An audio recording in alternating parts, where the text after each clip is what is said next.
you was gonna listen to them for the first time.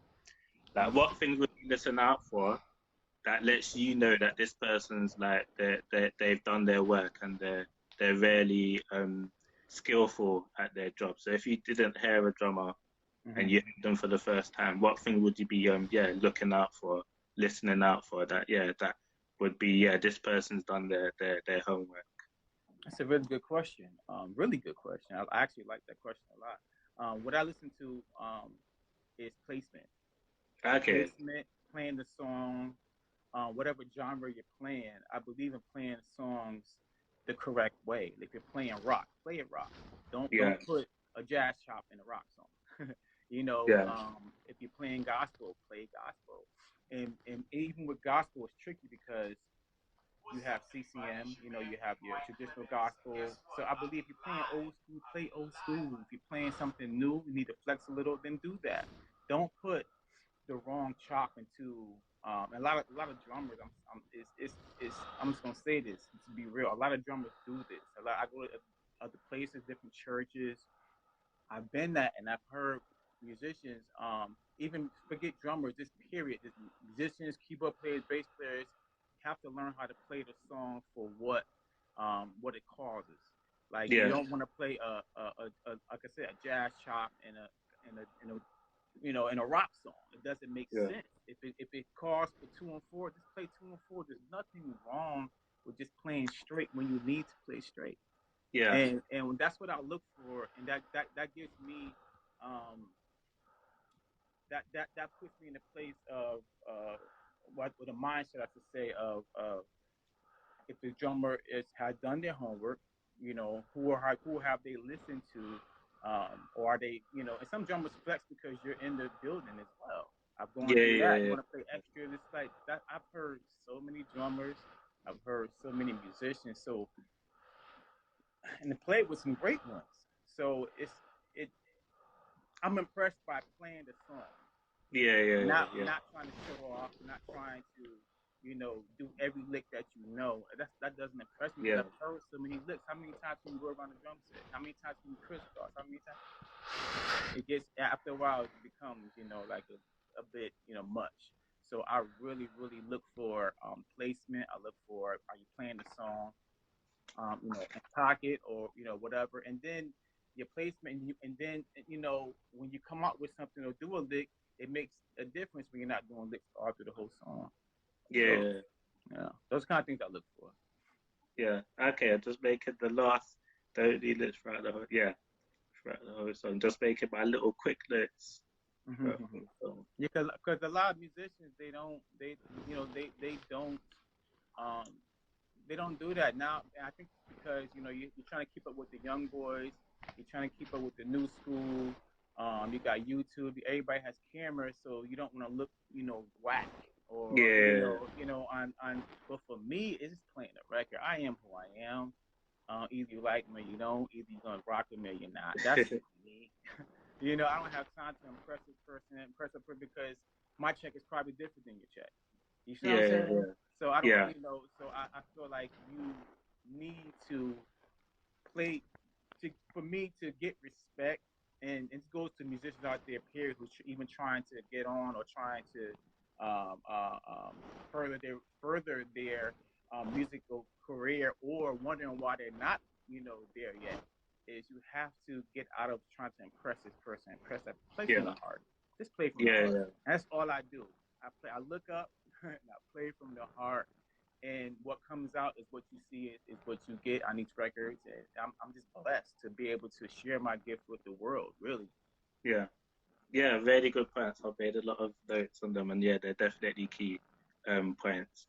Um, yeah, so like feeding off of that, what would you say are key things that keeps a musician working? Like no matter what instrument they play, what keeps them in demand and working for a long time? Like you got people like Marcus Miller still Mhm. working, Right, Herbie Hancock, even like Quincy Jones is still doing his thing. right, Um, right. yeah, like what keeps musicians like working continuously and in demand? What would you say some of the key things are there? I would say relationships.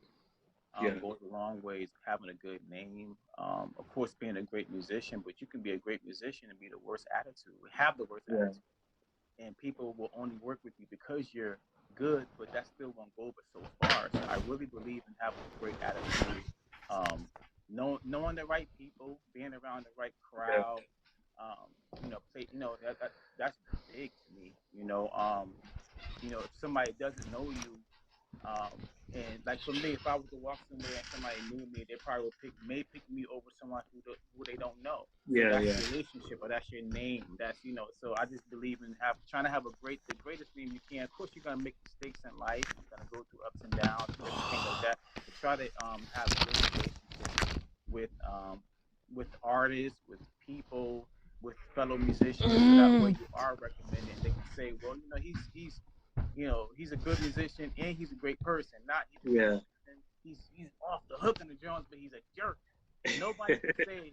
I can honestly say nobody can say Michael Clemons is a jerk. I'm not a jerk. Mm. I love people. I love hard. I believe in spreading love. I believe in inspiring people. That's just me. So if Yeah. you're out there and you're saying I'm a jerk, you're lying. That's not my character. Anybody who knows me knows that's not my character. Yeah. Yeah. Those are very important points. Relationship, getting to know people, and hanging around the right environment. Definitely, very key. Yeah. Um, yeah, like, is there anybody that's like really helped you? And like, I would tie the influences. Okay, let me know. Someone's asked a question. Let me go to them. So it says, what does your learning process look like when you get a set list? Need to learn a song for an artist, and from what you've seen, what does it look like from other band members? Can you see the question as well?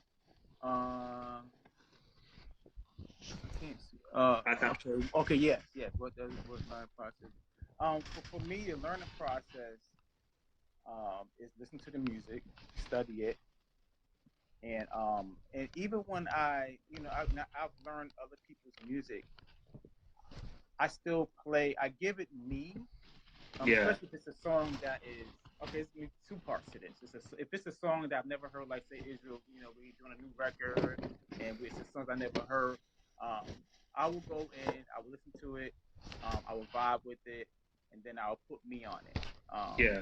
And sometimes it may be, hey, try this beat, do this beat, thing like that. We kind of play around with stuff, but that's how I learn songs. I learn songs by listening to it because I'm a musician, so I hear everybody's parts. Yeah. And that to me, that's important as a drummer. Become bigger than just the drum. Yeah. Learn everyone's parts, meaning listen to everybody's parts. That way you know where you're clashing at, where you're not clashing at. I've done records and because I've done a certain splash or something accent, horns or accent with me. Things like that because I believe in music and I hear bigger than just drums. You know what I mean? Yeah. So I think that's important. With that, let me see it. Song for artists. What it looks like. So that's what it looks like for me. Is just really, really digging into the song and seeing what it needs and going from there. And then experiment. I may change a beat up. I may, um, play what I feel. Next day may feel something else. It becomes magical when you really dig into the music. Yeah. Yeah. Yeah. Okay. Yeah. Hope that answers the question. Just me. I think that's a guard. I think I look, yeah, from knowing from Hosden. Just me underscore one Yeah, four he's a three. keyboard player and drummer. That's cool. Okay, man, that's what's up. I see Yeah. Ed Lord, Michael, wonderful best. I appreciate you, CT, Connecticut. They got There was a online here. there was a question at the start. I don't know if you can scroll up all the way to the start. C Let dot. me He asked the question. So yeah, I'm gonna try and mix and match it. So I ask questions and then give some Okay. time for those listening to ask their questions as well. Okay. Yeah, I do see. Do you still play drums currently since you started your business? I do. I do play a couple things that's gonna be, we're gonna be doing a few things in the near future. Can't say too much, but we're gonna be doing a few things in the near future. So I'm excited about that. I do play, not as much. I still get calls, but for me, I had to build my business first. I had to really take a seat back and start building the future. I love drums, and I feel like when drums started becoming work, when it started becoming more, having family and things like that. So it became more work. The, it was fun still, but not as fun as it when I was 18 and 19 and 20 years old. Yeah, So yeah, I needed to build a legacy, a business that my kids can take over.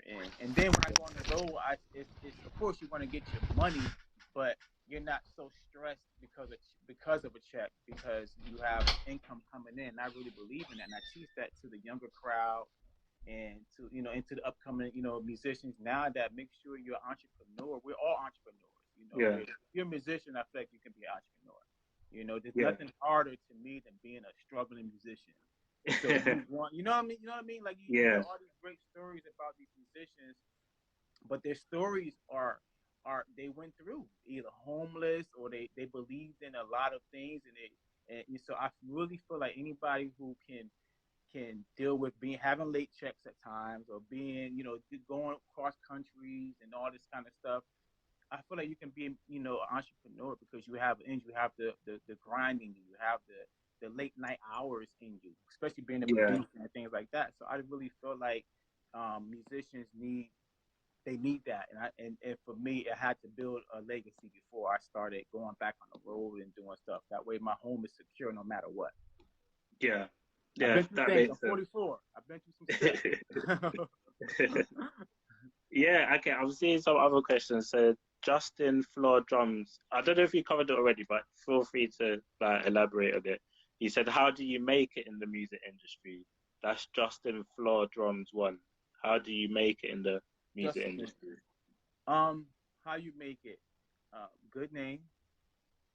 Being around people that I said this a little earlier too, but be around people who are positive. Being around people who are great influence. Um, and also being a great influence to other people too. Make sure your name sticks. When people hear you or people want to talk about you, make sure it sticks in the right way. But Yeah, I think longevity comes from just being consistent with your work, being consistent with people. To yeah, two biggest things to me. Your work has to be stay consistent. You can't have a great album and then this album you sound horrible. Be consistent across the board and learn your genres. Like I said, I when I started playing with Israel, he started really because I was church. I was church R&B. I did all that stuff, and when I got with Israel Houghton, um, I started listening to more CCM. And when he started yeah, going to the CCM side and praise and worship started changing, for me it was okay. Let me really learn this. Let me really perfect this. And that's why I said you can't do a gospel chop in a CCM song. Like we've been yeah, blessed to go to the UK. We've been blessed to go to Australia, Hillsong. We've been around all these people that and I've learned so much from Hillsong, in yeah, Australia. I've learned so much from them, watching them and how they play. I love it. And some people yeah, may say, some things is corny or doing a do do do do do do do do do is corny, but it works in the right place. You have yeah, to know where to place your stuff. If you hear, any album on Israel, I try to stay true to where we were on the song and what yeah, kind of song it was. He does a lot of different. We go a lot of different ways, especially our live concerts. So. yeah, definitely. Yeah, I hope that answered the question about how that makes it in the music industry. Okay, we got another question. Okay, we'll touch on it. He says, recommendation for drummers, but do you have any recommendation for drummers who don't have their own set? How to approach a song without it? Have you done it before? So I think he's talking about practicing without a set and how Oh to yeah, approach the song. I've done that a lot. I've done a plane practicing. I'm a person that plays. I play a lot of stuff in my head.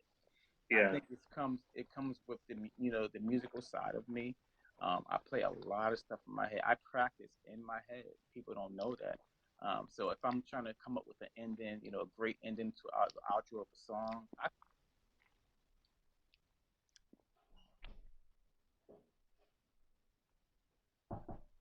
yeah,